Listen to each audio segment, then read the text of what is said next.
드디어 탄약 보급에는 실패했던 우리 대호가 구독자 수 1위, 심지어 범죄 스트리머 우상으로 돌아왔습니다.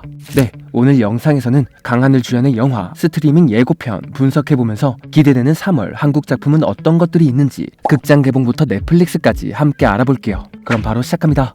카메라 줘봐. 여러분들 들어가 보겠습니다.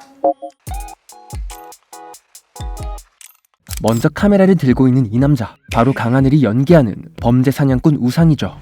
세상 속에 숨어있는 악마들을 찾아내는 범죄 사냥꾼 우상입니다.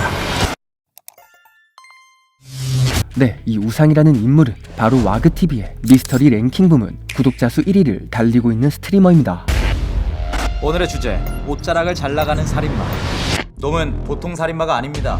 치밀하며 천재적이죠. 야, 방금 거 좋았다. 이거 나중에 줌 빡해서 살려. 심지어 우상의 범죄 사냥꾼 채널은 구독자뿐만 아니라 라이브도 1위를 할 정도로 꽤 잘 나가는 방송이었죠. 그런데 5위가 아파. 그러던 도중 우상은 옷자락 살인마라는 풀리지 않는 연쇄 살인 사건의 단서를 파헤치며 놈을 쫓게 되는데요. 오직 저만이 그 놈을 상대할 수 있습니다. 이 지금 무슨 생각을 하고 있을까요? 그 마음 속으로 들어가 보겠습니다. 먼저 인사이드라는 클럽 CCTV에서 수상한 사람의 모습을 발견한 우상은 클럽에서 놈의 흔적을 쫓다 결국 살인마의 집으로 추정되는 장소까지 들어가게 되죠. 확실히 위험한 상황이라 그런지 방송을 보는 시청자들이 저번 3,800명에 비해 거의 2배로 늘어난 상황. 그러던 그때 내 목소리 들려? 뭐야 이씨. 1시간 안에 마틸다를 찾아. 너 옷자락 살인마냐? 한판 뜨자 이 개X야. 내가 그린 동선 그 위에 있습니다. 어떤 한 남자가 실시간 방송 도중 마틸다라는 여자를 납치하게 되고, 이 마틸다라는 인물은 아까 와그TV에서 실시간 검색어 1위였던 걸 보았을 때 꽤나 이슈가 되는 인물인 건 확실해 보이죠. 그렇게 살인마는 스트리머들의 문제점을 지적하며 저격해버리고 이후 우상의 끈질긴 추격이 시작됩니다. 니들은 그게 문제야. 아무런 제약 없이 막 짓거리면서 자극하는 거. 이번 방송으로 딱지 15억이 터졌습니다. 15억. 결국 기하급수적으로 늘어난 시청자들의 수. 과연 우상의 운명은 어떻게 될까요? 영화 스트리밍은 올 3월 21일 극장 개봉을 앞두고 있습니다. 자, 여러분들 이제 진짜로 갑니다.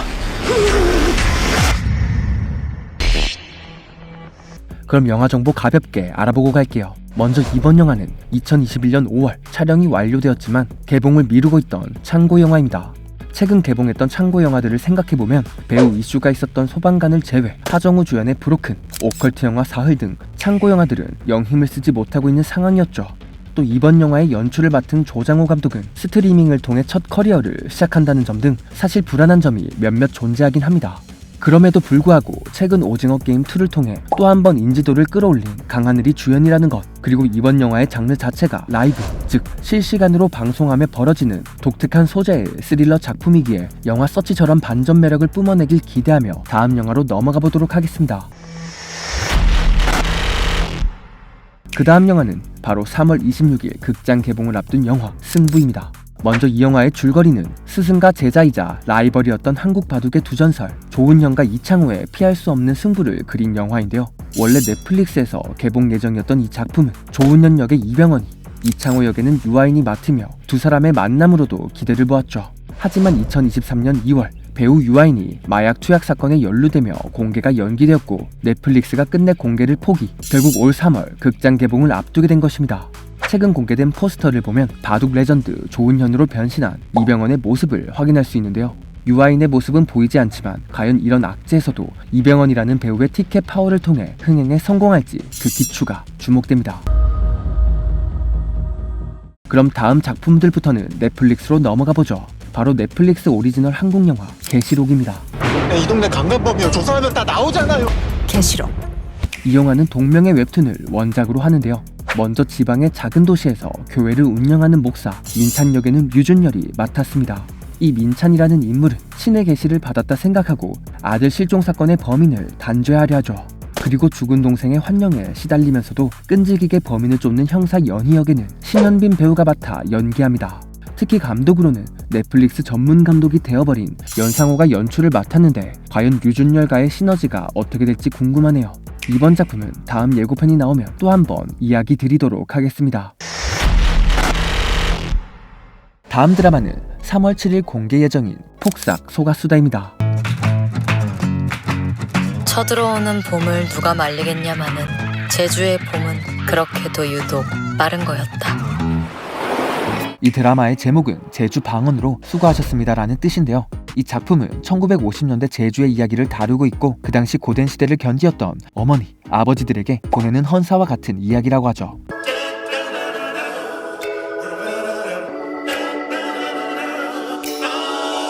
일단 두 명의 주인공이 나옵니다. 먼저 아이유가 연기하는 오해순. 요망진 알감자 같은 반항아로 반항할 때마다 목소리는 염소처럼 떨리는 간이 작은 문학 소녀이죠. 학교조차 다니지 못할 상황에서도 시인을 꿈꾸며 울 때는 숨김없고 웃을 땐 온 바다를 울리는 당차고 야무진 캐릭터라고 합니다. 너는 진짜 큰 시인이 될 것 같아. 큰 시인. 진짜? 오빠 뭐 알아? 두 번째, 박보검이 연기하는 양관식 역인데요. 말없이 단단한 무쇠 같은 인물이며 부지런하고 성실한 성격을 가지고 있다고 하죠. 무쇠라는 별명답게 사랑을 할 때도 간도 안 보는 오로지 예술만 사랑하고 존중하는 남자입니다. 반지 꼈어. 반지 끼면 땡이야. 불안은 뭐죠? 내가 다 책임진다고.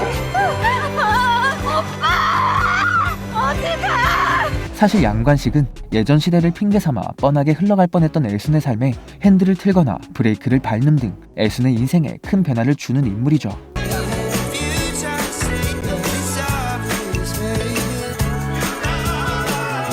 예고편에서도 게시판에 두 사람을 찾는 글이 붙어있는 걸로 보아 집을 나가는 등 둘 다 사고를 치는 캐릭터인 건 확실해 보이네요. 그럼 작품 정보 알아보도록 하죠. 먼저 이 드라마는 1950년대 배경을 시작으로 아역부터 성인이 되는 모습 그리고 사계절 모드를 다 담았기 때문에 촬영 기간이 거의 1년 넘게 걸린 작품입니다. 또 애순의 어른 버전은 배우 문소리가, 양관식은 박해준이 맞는 것으로 알려졌죠. 여기에다가 동백꽃 필 무렵에 임상춘 작가 그리고 미생부터 나의 아저씨의 감독이었던 김원석이 연출을 맡았는데 예고편 때깔마저 너무 잘 나왔기에 솔직히 좀 기대가 되네요.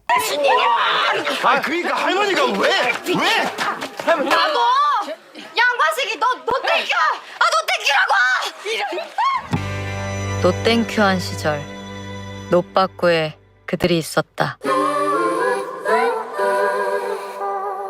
하지만 아쉬운 점으로는 전회차 공개 방식을 고수하던 넷플릭스가 오리지널 한국 드라마 최초로 4부씩 1주 간격으로 총 4주에 걸쳐 공개한다는 것. 이에 대해 넷플릭스 측에서는 창작 의도에 맞게 시청자가 즐길 수 있도록 4차례에 걸친 공개 방식을 선택했다는 인터뷰를 했는데요. 근데 넷플릭스 형, 우리가 즐기는 건 그냥 한 번에 다 나오는 거예요.